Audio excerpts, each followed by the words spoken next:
Las opiniones vertidas en este programa son de exclusiva responsabilidad de quienes las emiten y no representan necesariamente el pensamiento ni la línea editorial de esta emisora. Buenos días, humanos, humanas, bienvenidos a Humanamente. ¿Cómo están por allá? Buen día, ¿cómo están todos? Buenos días, José. Buenos días, Carla, como cada miércoles en la mañana, contento de saludarlos a todos ustedes. Y como, bueno, y esperando se encuentren bien en estos días lluviosos, ¿no? Y bueno, pues... Bien, a mí me gustaría preguntarles a todos ustedes si creen que todos los seres humanos toman decisiones pensando los costos y los beneficios ante estas decisiones. ¿Ustedes creen que siempre tomamos la mejor opción o hacemos lo que nos conviene, sí o no? Díganme ustedes que nos están escuchando. ¿Ustedes creen que todos tenemos autocontrol perfecto y una visión a futuro constante de nosotros mismos? Somos fríos en nuestra toma de decisiones. Todos nos asumimos muy racionales y razonados. ¿Y ustedes creen que de alguna manera nosotros podemos contener todos nuestros impulsos y tomar la mejor decisión todos los días para alcanzar nuestros objetivos, sí o no? ¿Sí o no? Respondan. Manden sí o no al 61111. A ver, claro que no, por eso somos seres humanos, somos imperfectos, no hay manera de tomar decisiones perfectas y de no equivocarnos, porque claramente las equivocaciones yacen de una toma de decisiones, ya sea racional o irracional. Entonces, justamente el día de hoy les vamos a hablar sobre... Algo a medio camino. Algo en medio camino, así es. El día de hoy les vamos a hablar sobre la economía conductual, la cual combina los conocimientos de psicología, sociología y economía para comprender cómo es que los seres humanos tomamos decisiones, ¿no? Entonces, definitivamente nos interesa este tema a los psicólogos, a los humanos, a los no psicólogos, a los economistas, a los que no son economistas, a los que no son sociólogos. ¿Por qué? Porque lo más interesante de este tema es que nos ayuda a comprender cuándo y cómo las personas pueden equivocarse. Y si nosotros logramos predecir la equivocación de las personas o la certeza de las personas, pues obviamente podemos cambiar desde a nivel macro, ¿no? Sociedades, hasta pues de niveles individuales, ¿no? Entonces, el día de hoy vamos a hablarles sobre este campo, ¿no? Tan interesante. Así es. Y que claramente, como siempre, traemos a un súper especialista en el tema, ¿no? Que vamos a introducir. Él es Emiliano Díaz. Buenos días, Emiliano. Hola, ¿qué tal? Buenos días, ¿cómo están? Muy bien. Bueno. Pues bueno, antes de entrar en materia, nomás les recordamos a todos rápido que nos pueden encontrar en redes sociales en @8 con número Y media. Pueden también encontrar este podcast junto con otros de la familia 8 y media y nuestros programas anteriores en www.8ymedia.com. Y bueno, si quieren vernos platicar a gusto en el set aquí de 8 y media, pueden conectarse a una transmisión en vivo por Facebook, encontrándonos en @8y media. Bien. Y en YouTube, también estamos en YouTube. ¿Cómo se encuentran en YouTube allá en cabina? Igual, con 8y media, pueden encontrarnos en YouTube. Ya, tab. Nuevo, muy bien. Ahí Bien. están todos. Estamos en todos lados, pueden descargar los podcasts en iTunes, como dice José. Y bien, pues vamos a introducir a nuestro invitado de una vez por todas. Bien, Emiliano Díaz es economista del comportamiento. Él es cofundador de Nudo, ¿lo pronuncio bien? Sí. Nudo. Y del Instituto Mexicano de Economía del Comportamiento. Tiene un máster en Behavioral and Experimental Economics, es decir, Economía Experimental y del Comportamiento, por la Universidad de Nottingham, y es profesor en la Universidad Iberoamericana. Tiene un interés especial por integrar principios de la economía del comportamiento al diseño de productos, que eso es algo bien interesante en lo que vamos a entrar, que cambien positivamente el comportamiento de las personas. Emiliano, muchas gracias por estar aquí con nosotros. No, Hola. gracias. Hola. Bienvenido. Como siempre, un honor. Y bueno, la primera pregunta que nos gustaría hacerte es, bueno, ya más o menos vimos qué es, pero a ver, explícanos tú, ¿qué es exactamente la economía del comportamiento y en qué sentido es diferente de la psicología, la antropología, la sociología y otras disciplinas dedicadas a explicar la conducta humana? ¿Dónde está el diferenciador? Sí, claro. Pues mira, ahora sí que tenemos que empezar por clase de historia un poquito, ¿no? Ok. Pues al final, pues todo esto parte de la economía, ¿no? Y la economía, por muchos años ha hecho el supuesto que la gente es racional, ¿no? Ahora, ahorita, pues, está muy de moda patear al muertito y decir, es que los economistas están locos porque hacen ese tipo de supuestos, ¿no? Pero al final del día, pues, los economistas lo hicieron porque era la única manera en la que podían tener un modelo. Es decir, si ellos no restringían a la gente, decían, bueno, mi modelo funciona bajo estas condiciones, pues no había manera de tener un modelo, ¿no? Entonces, pues a los economistas les fue pasando lo mismo que me pasó a mí y lo mismo que le ha pasado a muchísimos economistas, ¿no? Empiezas a estudiar esto y después de un rato te das cuenta que pues estás modelando para gente que no existe. Y pues ahí es donde viene el como, bueno, pues, ¿qué podemos hacer? Y hay un grupo de personas que se dedicó a trabajar en esto, ¿no? Porque decía, oye, bueno, pues si no somos racionales, entonces, ¿qué es lo que somos, no? Y ahí es donde aparece... De hecho, aparece ahí un psicólogo. Un psicólogo es parte fundamental de esto, ¿no? Claro. Y es un poco raro porque pues a los economistas les duele, digamos, esto, ¿no? El psicólogo que... Sí, porque el psicólogo del que estamos hablando es Kahneman, que eventualmente en el 2002 iba a ganar el premio Nobel de Economía, siendo psicólogo. Entonces, tú le dices es un economista y le arde duro. Pero entonces al final ellos empezaron a decir, bueno, pues tenemos que encontrar un modelo que funcione. Y pues los economistas tradicionales empezaron a voltear a la psicología, ¿no? Porque al final decían, oye, bueno, pues si tenemos que entender a las personas, pues qué mejor que los psicólogos para hacer esto. Y ahí es donde empezamos a romper algunos de los supuestos, donde decíamos, oye, tal vez las personas se pueden equivocar, y tal vez las personas pueden tener parálisis de decisión, y demás, ¿no? Entonces, al final, la economía del comportamiento lo que es, en sí, es un complemento a la teoría tradicional. O sea, es decir, es una forma de agarrar el modelo tradicional económico y meterle ciertas herramientas de psicología, de sociología para suavizarlo, ¿no? Y ya tener un modelo que ahora sí predice un poquito más cómo se comportan las personas. Está orientado totalmente a los mercados, o sea, porque la gente oye economía y piensa en dinero. Sí, claro. ¿No? Piensa en administración de dinero, o la gente dice la economía y le da miedo porque dice, es que en esta economía a mí no me alcanza para nada o algo así. ¿Por qué este interés por pensar en las decisiones desde la economía? ¿O qué sobreentendidos hay sobre la economía? Que igual estamos obviando este tema del comportamiento humano. Digamos, aquí es muy interesante porque al final la economía, pues sí, o sea, tú piensas de economía y se te viene dinero a la mente, macro, PIB, inflación, intereses, panorama internacional, todo esto, ¿no? Y te imaginas incluso un cuate trajeado en el Banco de México y demás, ¿no? Pero pues al final del día, digamos, la economía, si ustedes quieren agarrar un libro de texto, es el estudio de las decisiones de la gente bajo condiciones de escasez, ¿no?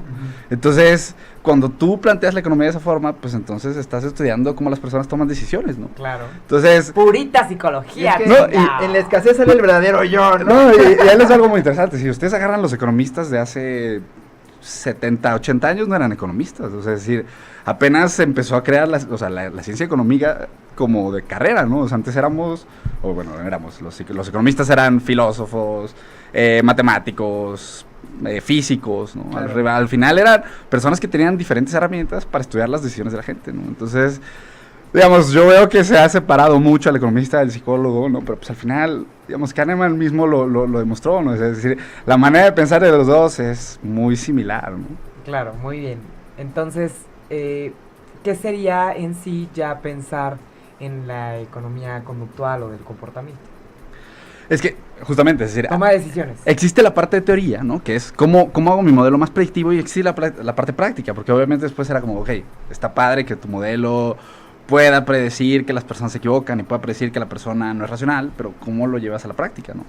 Ahora, los economistas trabajan con política pública, entonces obviamente la primera aplicación de esto fue, pues vamos a hacer la política pública, y entonces, pues digamos, hay algunos esfuerzos aislados, ¿no? Pero realmente el oficial, o el arranque oficial así, podemos decir que es 2008, ¿no? En la oficina de Cameron, antes de ser primer ministro del Reino Unido, pues salió un grupo de personas muy alimentado por academia, ¿no? Estaba Thaler, de hecho, que eventualmente volvió a ganar el premio Nobel, Kahneman, todos ellos eran como consultores, digamos, de este grupo. Y este grupo empezó a trabajar con problemas de política pública en Reino Unido, ¿no? Entonces trabajaron con el sistema de salud y pues, la verdad es que al final del día los sistemas... Otra vez psicología, salud, ¿no? Sí, no, al final del día... Son gente tomando decisiones Claro. en conjunto. Exacto. Que van a influir muchísimo en, no sé, desde el precio de la gasolina por la demanda hasta el número de usuarios de un servicio de salud y cuántos recursos diriges para allá. Entonces no Claro. es frívolo, no es nada más decisiones personales, son masas completas de personas tomando Claro. las mismas decisiones. Digamos, aquí, por ejemplo, la diferencia importante, porque, digamos, al final del día, por ejemplo, pues hay mucha gente que trabaja este tema, pero desde un enfoque muy, muy psicológico, desde el enfoque muy conductual, ¿no? De hecho, nosotros ahí tenemos un poquito de problemas, ¿no? Porque al final, a nosotros no nos late tanto el enfoque o el término incluso economía conductual, ¿no? O sea, nosotros hablamos de economía de comportamiento porque al final nosotros no usamos herramientas de psicología conductual per se, ¿no? Es decir, digamos, bueno, ese ya es un tema un poquito aparte, pero... Un tema personal. Sí, exacto, punto personal. Pero al final del día, les digo, es muy interesante porque, pues, tenemos estas dos partes, que es la parte teórica, y hay un campo muy grande desarrollándose ahí de economistas muy técnicos, hablando de cambios de preferencias muy simples en la teoría, ¿no? Y quienes ya están en la parte muy aplicada, que es lo que vemos ya más en... Aplicación. Exactamente. ¿No? Libros, videos y demás, que hay cosas muy padres, la verdad. Ok, y por ejemplo, ¿cuáles serían las aplicaciones más evidentes?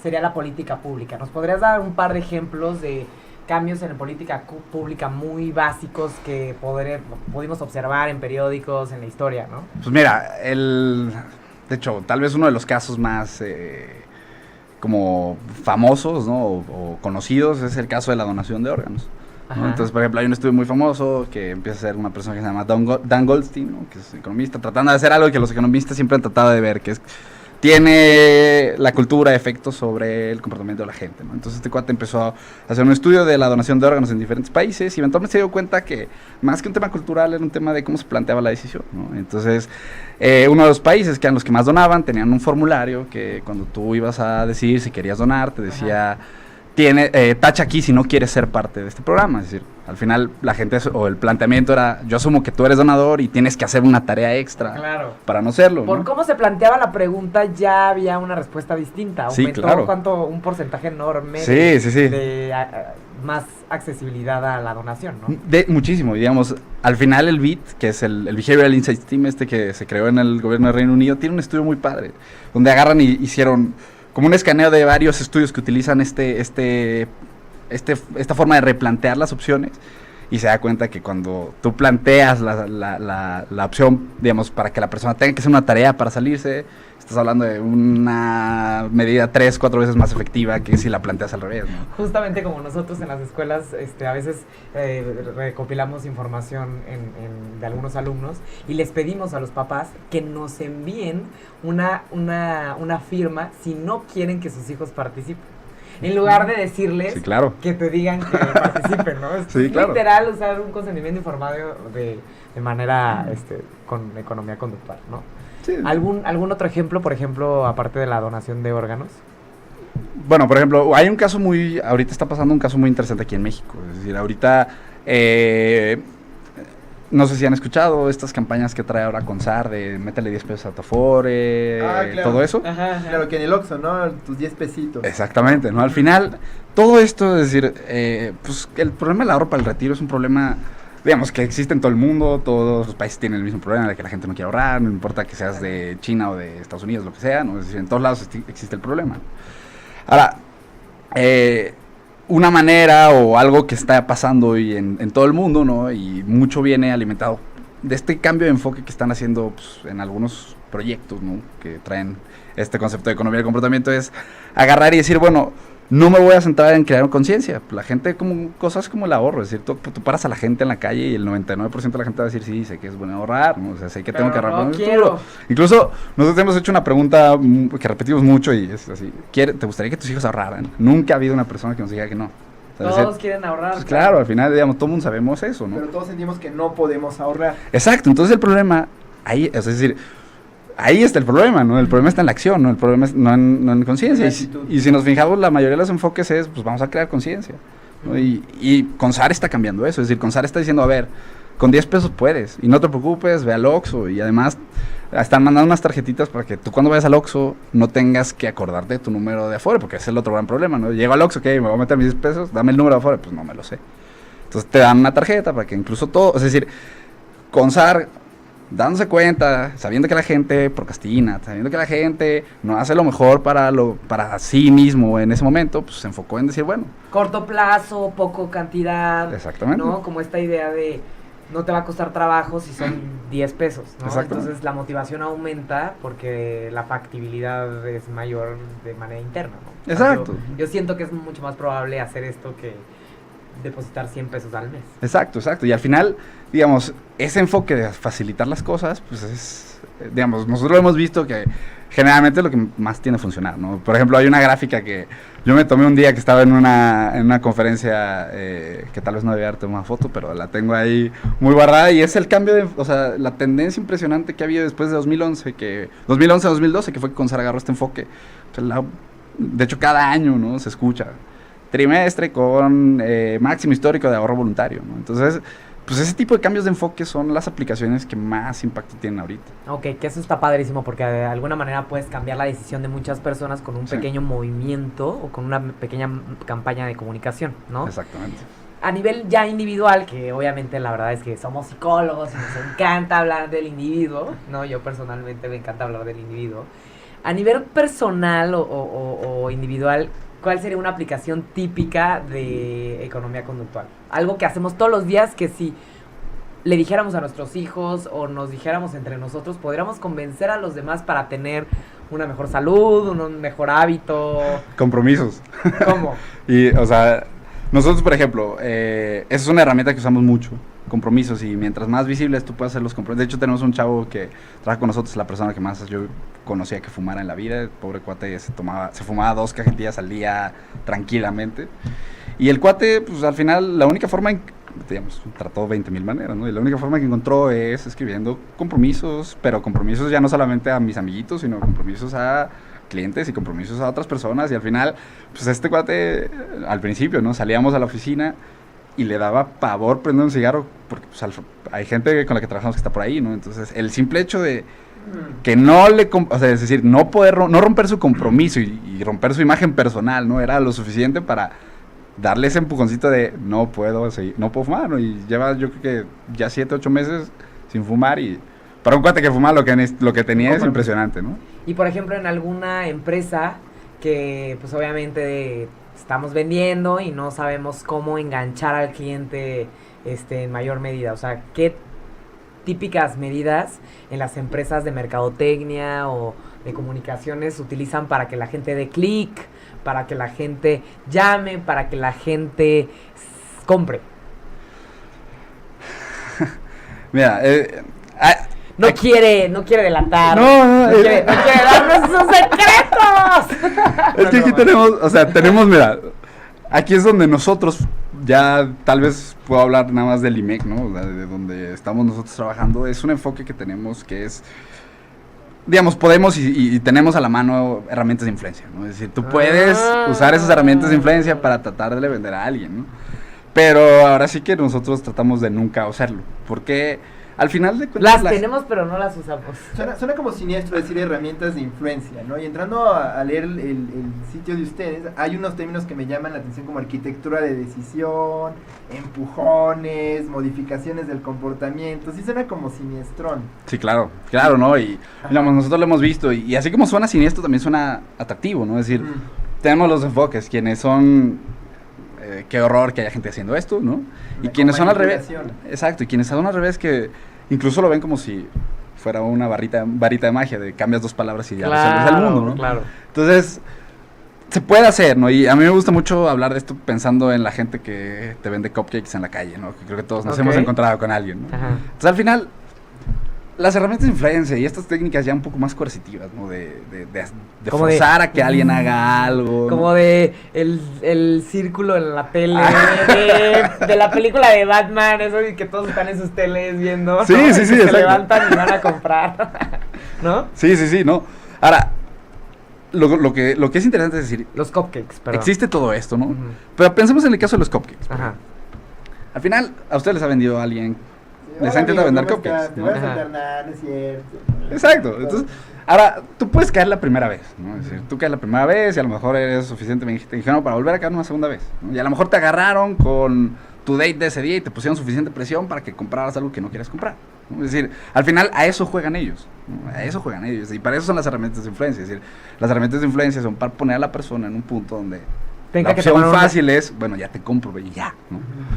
Entonces, no surgen esas para los negocios. Ahora, el problema de eso es que la gente se da cuenta. Entonces es como, te pasa una vez, pero la próxima vez que se te acerque un cuate de cupcakes, ya sabes perfectamente. Como los de la UNICEF que estaban afuera de Starbucks, a la primera te quedas platicando con el cuatito que te dice, ¿qué onda? ¿Cómo estás? Exacto. Y te quedas platicando, pero ya la quinta es de, ni te me acerques, no quiero hablar. Claro. Como que ya pasó. Claro, y al final, digamos... Aprendes, ¿no? Exacto, la gente no somos tontas. Entonces, digamos, de que se puede usar esto, se puede usar, ¿no? Y al final nosotros hablamos mucho de, mira, tienes herramientas que son como un cuchillo, ¿no? Y el cuchillo te puede ayudar a salvar a una persona y el cuchillo también te puede ayudar a matarlo, ¿no? Entonces, pues, ahora sí que el enfoque que tú quieras tomar, pues dependerá de eso, ¿no? Por ejemplo, hablando de herramientas de influencia, realmente nosotros, en nuestra manera de trabajar, podemos usarlo con dos efectos, ¿no? Uno, que sí es, digamos, ya influir una decisión, que la verdad es que nunca lo hemos hecho y... Es un tema un poco más difícil, porque pues ya meterte a influenciar una decisión es hacer que la persona tome una decisión que tal vez no quería tomar, ¿no? Y lo puedes llegar a hacer, pero al final del día es el efecto que va a tener esa decisión que no quería después, ¿no? Donde nosotros usamos más herramientas de influencia es para generar urgencia. Ahora, ¿cómo generas urgencia? Cuando una persona, y les voy a contar un caso que me pasó a mí, que no, digamos, no lo hicimos nosotros, pero es de Amazon, ¿no? Y creo que a muchas personas que compran por Amazon esto les pasa, ¿no? Te metes a comprar por Amazon y, digamos, yo siempre cargo con un termo de té de litro y medio, para todos lados, ¿no? Y tenía un termo muy bonito, pues, años de uso y ya lo quería cambiar. Mi termo seguía funcionando, ¿no? Entonces, yo encontré uno por Amazon, vi que tenía el precio justo, vi que tenía todas las características necesarias, pero pues yo seguía teniendo el mío ahí, ¿no? Ahora, no lo compraba por eso. Hasta que de repente Amazon, justamente usando una de estas herramientas de influencia, me mandó una promoción limitada. Por 15 minutos, 30 pesos de descuento. Ahora 30 pesos de descuento o sea, no me van a hacer más rico ni más pobre, pero era lo suficiente. O sea, es decir, esas son las herramientas de influencia que nos dicen ese empujoncito de urgencia. Aprovechate de esta la escasez. Exactamente. ¿No? Sí, se va a acabar. Por ejemplo, el reloj en cuenta regresiva cuando estás haciendo un pago, ¿no? Para que te apures a comprarlo, no lo vayas a perder. O sea, esa clase de empujones, ¿no? Son los que te ponen. Exacto. Y si lo piensas al final, ese tipo de empujones no te van a hacer comprar algo que tú no quieres. Te van a hacer comprar algo que ya estabas pensando en comprar, ¿no? Y que sí querías, pero que tal vez no te animabas. Bueno, ahí tienes la razón para hacerlo, ¿no? Entonces, pues esta parte de cómo vas a vender más bien depende qué es lo que quieres hacer, ¿no? Es decir, ¿quieres crear la urgencia para que alguien termine comprando algo que sí le va a servir, que le va a dar valor? ¿O quieres usarlo para venderle algo que probablemente la próxima vez que te vea, o vea tu marca, o vea tu negocio, o vea lo que sea, va a decir, esto es una porquería, y le va a decir a todo el mundo, ¿no? Y es que es curioso porque claramente se puede usar para el bien o para el mal. Y así como puede ayudar a muchos, puede perjudicar a muchos. Como por ejemplo el tema del cigarro electrónico, ¿no? Esta perspectiva de, se puede usar para sustitución de, pues ya todo el mundo lo ve buena ondita. Cuando ahorita está en tela de juicio, ver si realmente apoya para el tratamiento, porque en el Instituto Nacional de Enfermedades Respiratorias dicen, pues no sabemos si realmente es la primera línea para recomendar. Lo puede recomendar cuando alguien ya lleva fumando 2 cajetillas, pero si no has fumado nada, don't use it, sí, ¿no? Claro. O sea, si se maneja buena ondita de que puede ayudar a muchos y todo, pues ya mejor sí véndelos y al ratito la COFEPRIS va a decir, pues va, ¿no? Cuando es algo que claramente va a afectar. Sí, claro. ¿No? Sí, y realmente por eso, o sea, mucho de la aplicación de esto ha sido a través de política pública, porque todavía, digamos, existe mucho eso, ¿no? Es decir, y más lo que se sabe. O sea, porque al final hay aplicaciones comerciales, y yo sé de aplicaciones comerciales que se han hecho aquí en México o fuera de México, pero no se suelen decir. No se suelen decir porque al final... Y es, digamos, es un mismo ejercicio de perspectiva, de comportamiento, es decir, ¿no? O sea, dependiendo cuál es el fin, es qué tan bueno, qué tan malo es, ¿no? Entonces, una empresa usando esto para vender más, pues obviamente va a ser malo. Un gobierno usando esto para que más personas salgan y hagan ejercicio, pues tal vez no va a ser visto tan malo, ¿no? Entonces, pues mucho o la gran mayoría... No importa si te están coercionando para que ahorres en tu fondo 10 pesos, o sea, exacto. ¡Vamos! Hay que decirles a las personas que lo hagan, o sea. Claro, pero incluso ahí hay problemas, ¿no? Porque Estados Unidos, digamos, obviamente nos vamos al lugar tal vez más complejo de todos, ¿no? Estados Unidos con esta idea de libertad absoluta, ¿no? Tuvieron muchos problemas, no sé si ustedes escucharon del problema de el veto a las bebidas de más de 18 onzas que querían hacer en Nueva York. No. Bueno, hace como unos 4 años hubo este problema de primer mundo, porque pues, era un problema muy X, ¿no? Pero la gente estaba peleándose porque alguien, que de hecho era, digamos, fue de una camada, ¿no? Junto con Thaler, que ganó el Nobel, estaba esta persona que se llama Cass Sunstein. Sunstein trabajó en la oficina de regulación de Obama por 4 años. Y de ahí, pues mucha de la gente que estuvo durante el mandato de Obama mantenía las ideas de Sunstein de usar la regulación como para hacer este concepto de paternalismo libertario, ¿no? Donde dices, ok, te pongo un corralito, tú tomas decisiones dentro de ese corralito, aquí hay una puerta, está abierta, tú puedes salir cuando quieras, pero pues ahorita está cerrada, ¿no? Entonces tú hazle como puedas.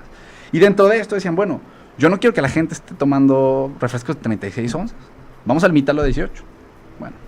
Caos. La gente salía a las calles con cubetas llenas de ice para decir quién eres tú para ¡Se decirme. va a acabar! Sí, no, ¿y quién eres tú para Como decirme? lo de los totis, ¿no? Que dijeron que iban a acabar los totis en la gente. Yo recuerdo, por ejemplo, cuando los espacios libres de tabaco, fue todo un tema también aquí, porque era, pues, ¿quién eres tú, Estado, para decirme, yo estoy en absoluta libertad de decidir si quiero meterme un veneno o no?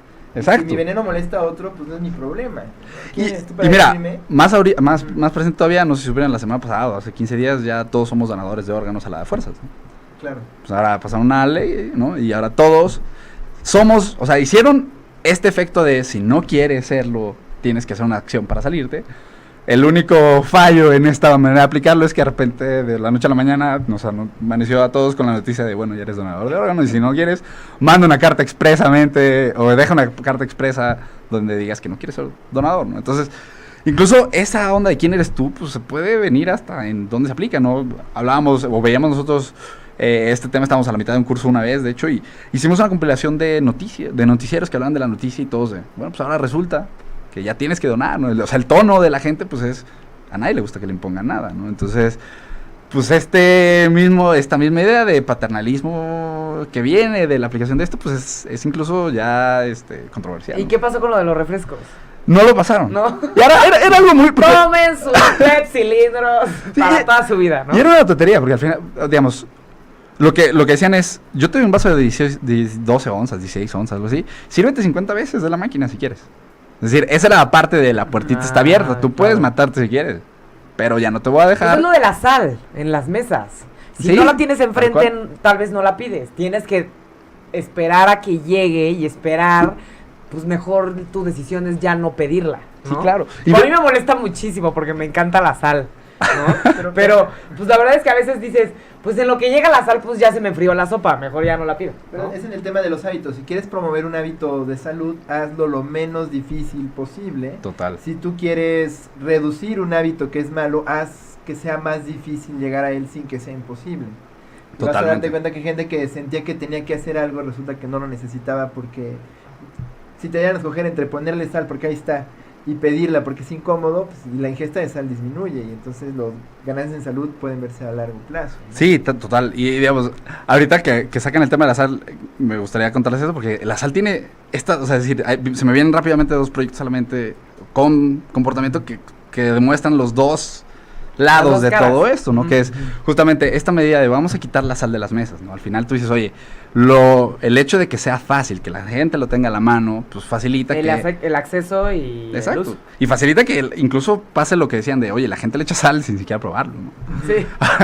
Ahora, por otro lado tienes la sal, y la sal, por ejemplo, para mí es uno de los proyectos de cambio de comportamiento en el mundo más exitosos se hizo con la sal, ¿no? Y viene, por ejemplo, de hecho ahorita es un poquito relevante, hace unos meses sacaron un reporte, ¿no? Como de los avances que se lograron con este programa. En los 70s hubo un problema de salud muy fuerte, que la gente no usaba yodo, no ingería yodo, ¿no? Entonces, pues, Más sal. exactamente, Ponerlo así, en la mesa. una super intervención no, al revés, todavía no estaba la sal yodada en ese tiempo. Ah, ya. Entonces en los 70 hay una junta de la Organización Mundial de Salud que se centró en la niñez, ¿no? Y hay un decreto donde firman que todos los países van a obligar casi que todos los productores de sal incorporen yodo. Y por eso todos tenemos sal yodada, ¿no? Que lo mismo fue, oye, ¿cómo vamos a resolver un problema mundial? Pues vamos a hacerlo fácil, metiéndolo en algo que ya la gente usa, que es la sal, ¿no? Entonces, pues la facilidad te ayuda a hacer algo, pero también mucha facilidad te puede hacer que, pues, le eches De exceso más. de sal, ¿no? Entonces, Claro, el empujonzote hace años, ahorita ya está teniendo efectos, ¿no? Exacto. Por no regularlo, qué interesante. Por ejemplo, estabas comentando el tema del compromiso a nivel individual, el tema de la urgencia. ¿Qué otro tipo de empujoncitos O existen? intervenciones. Ajá, para que alguien pueda cambiar el comportamiento en alguien más. pues mira, depende yo creo mucho de la rama. Que no las platiques no quiere decir que tú las implementes. ¿no?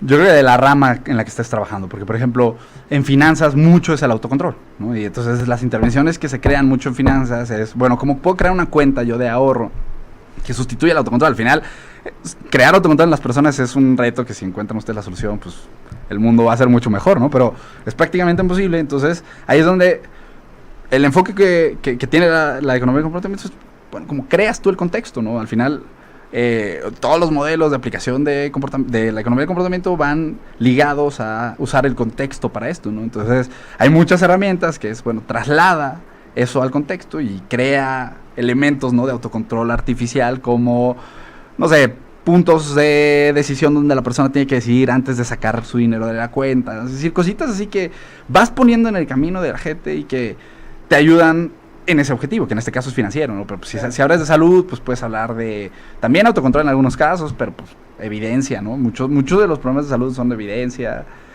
Y ya tienes, por ejemplo, a mí yo creo que un ramo que le falta años luz en México y en todo el mundo son los impuestos. O sea, a todos nos duele pagar impuestos, horrible, y el SAT podría reducir el dolor de pagar impuestos en 70% y hacer que la gente pague más y pague más feliz, ¿no? Porque pues es el problema, yo pago mis impuestos, pero cada que pago me voy pateando el piso, ¿no? Entonces ellos tienen formas de hacer, incluso que las decisiones de la gente de pagar impuestos, ¿no? Sea bueno. Digo, de entrada ya están facilitando la forma de declarar, ¿no? Sí, eso sí. Ay, ¿qué tal el comercial de en 10 minutitos puedes No, hacer pero tu por ejemplo, empiezas a hacer declaración? un trámite al SAT, ¿No? y antes de hacer otro trámite te pregunta, ¿vas a declarar? Y te pone dos opciones grandotas, sí o después. Y ya ahí te recuerda que tienes que hacerlo, te da la opción de hacerlo en ese instante si decidieras hacerlo. Yo imagino que es una suerte de empujón ahí, porque mínimo declares tus... Sí, no, es decir, ellos lo pueden hacer para todo, ¿no? Yo lo veo mucho como desde mi lado, ¿no? Que yo debo pagar los impuestos cada mes y digo, bueno, pues me podrían reducir el dolor de pagar a la mitad, ¿no? Pero también es que lo hagas, ¿no? Que declares, que te incorpores. O sea, es decir, ellos tienen un programa que han trabajado mucho el SAT, es el de incorporación fiscal, ¿no? Y ese es un tema de comportamiento muy fuerte que...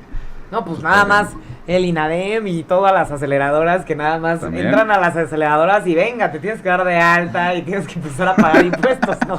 Sí, te ayudo y ¿Quieres tener todo, tu changarro? Órale, ¿no? pero dame impuestos, ¿no? Sí, Fiscalízate. Sí, hay como letras chiquitas. Pero, por Y ejemplo, también nos damos cuenta, ¿no? un tema que me llama la atención que hablas de las finanzas y el autocontrol. Por ejemplo, a mí me pasa con el dinero plástico, que luego no tienes idea de cuánto estás gastando, porque no llevas así, a diferencia de las monedas o los billetes en tu cartera, tú tienes un dado mensual y no sabes exactamente cuánto le estás reduciendo conforme lo usas. Entonces yo creo que ahí, no sé, estaba viendo que hay unos monederos electrónicos que te ponen tu saldo en tiempo real conforme lo vas usando.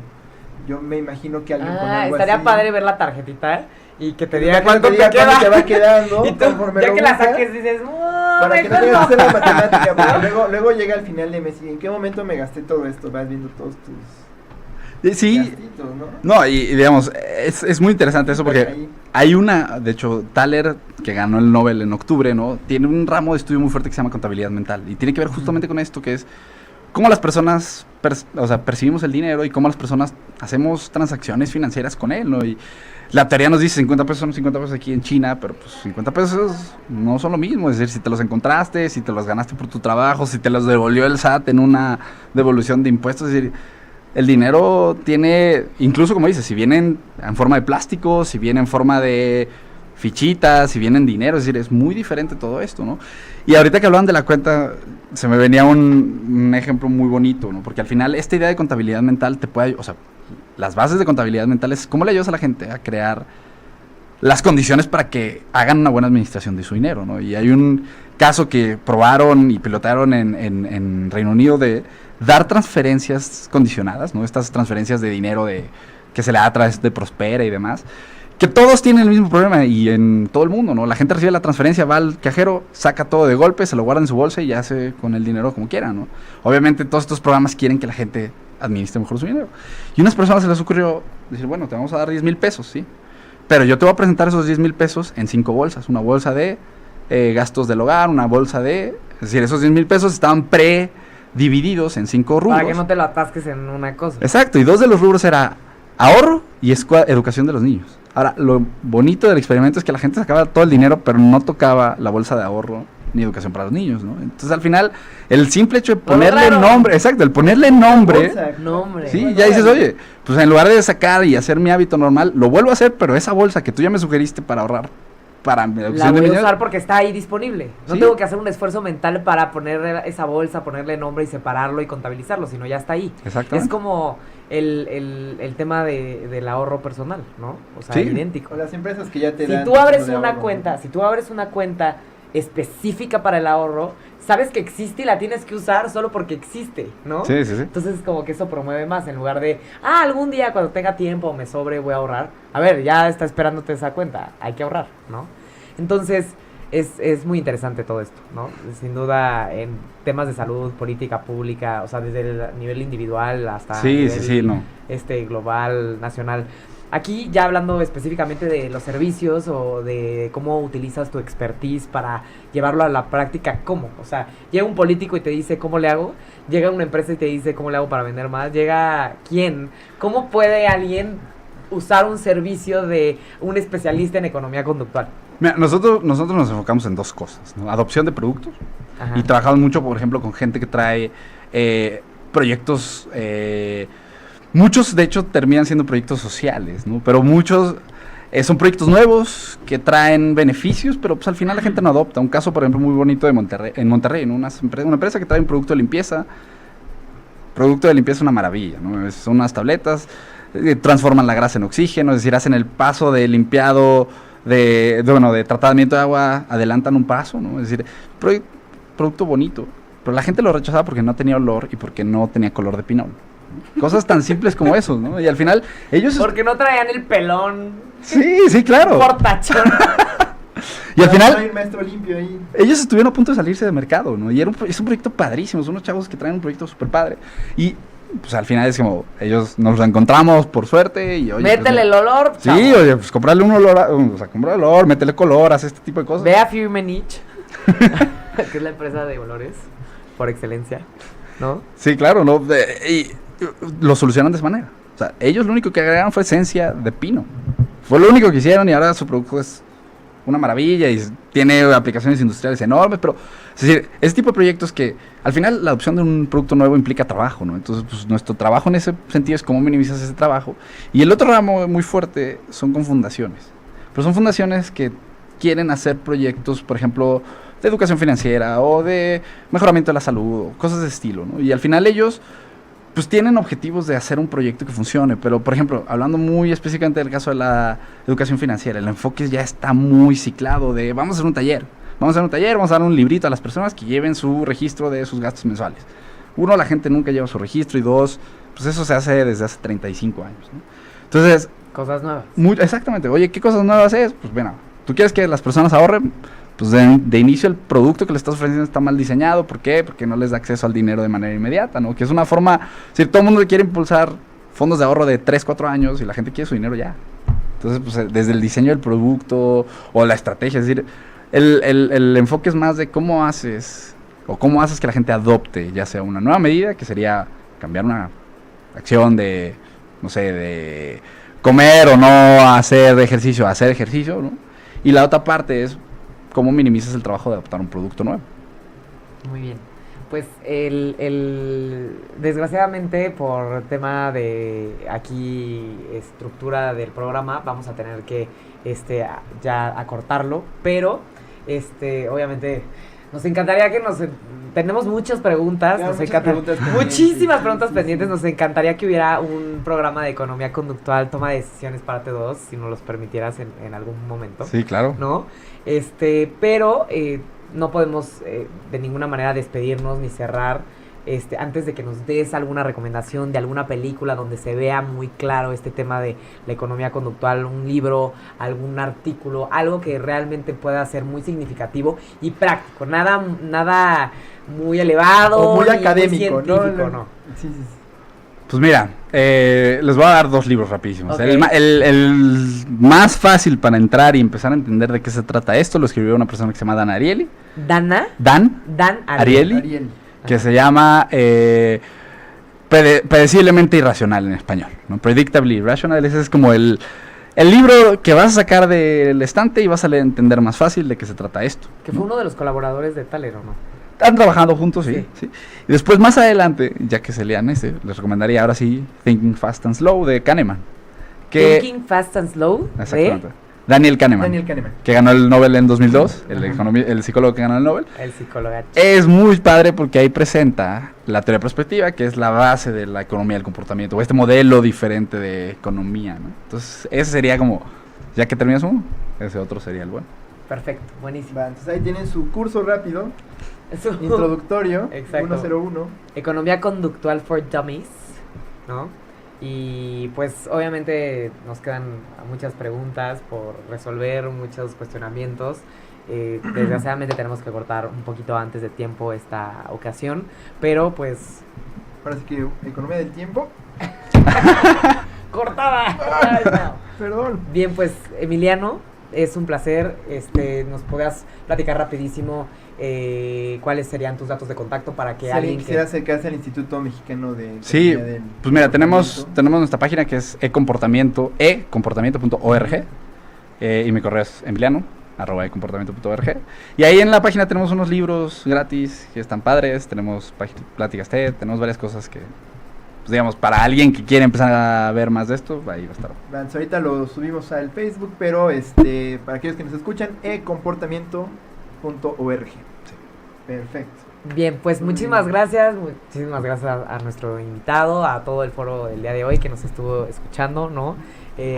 Prometemos que vamos a volver a traer a nuestro invitado para que nos hable sobre todas las dudas que tienen. Por cuestiones operativas vamos a tener que cortar el programa antes, pero porque está temblando, no es broma. Ya ves, ya les va a caer bien porque cortamos el programa antes. Bien, Pero pues, bueno, como siempre ha sido un placer. Un placer, Un placer, José. Emiliano, Un por placer, visitarnos, Emiliano. que ha sido un placer a nuestro auditorio. Espero tengan una gran semana. bien, pues muchísimas gracias y nos vemos el próximo miércoles. Hasta el próximo miércoles. Chao.